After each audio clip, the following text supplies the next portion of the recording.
Нещо, което завинаги ще остане в мислите ми е, че просто това, което имаме и не ни е достатъчно, всъщност стига. И трябва да се научим да живеем с малките неща, да се наслаждаваме на малките неща, на хората около нас, хората, които могат просто да те прегърнат, да те целунат, на общуването. Да ни кажа и малка дигитална диета, защото беше страхотно, нали, да не използваме телефоните си.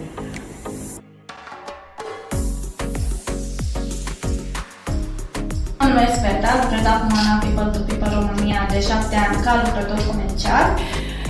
Казвам се Нели Сотирова, работя за Хумана от близо 12 години. Започнах като сортировач, в момента съм шеф сорта. Recent am fost în Danemarca împreună cu alți colegi Humana din Italia, Slovacia și Bulgaria. Am participat la conferința de pace 2024, unde am participat la cursuri de educație și creativitate. Am fost la Marea Nordului, am avut ocazia să mergem și la Marea Nordului.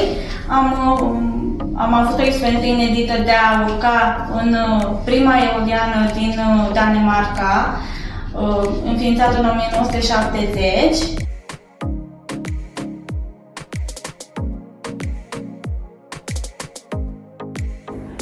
Кандидатствах за мирната конференция, защото исках да опитам нещо ново. Бях любопитна.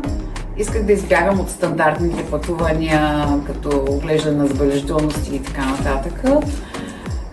Дали съм имала някакви предизвикателства? Не мисля. По-скоро шока от това да срещна хора, които наистина се наслаждават да живеят, правейки нищо, ходейки боси по тревата, танцувайки, свирийки на китара.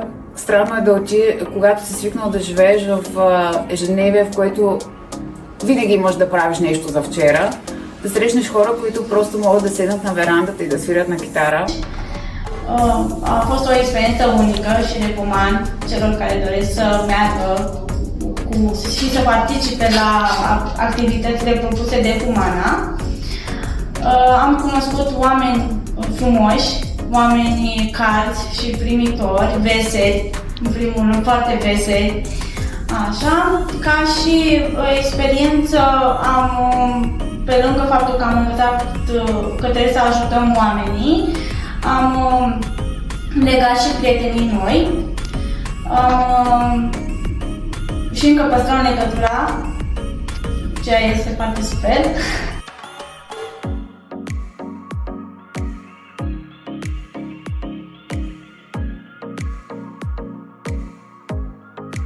Като уроци чисто професионално имаше страхотни лектори, страхотни workshoпове, където ни учиха как да се справяме в конфликтни ситуации, как да реагираме, колко важно е минутката внимание към всеки човек, всеки с когото работиш, колко важно е да попиташ човек как се чувства сутрин, когато дойдеш на работа и го видиш, че е разстроен, колко важно е нежността, с която подхождаш към останалите. Срещнах страхотни приятели, с някои от тях поддържаме все още връзка. Надявам се да продължим така.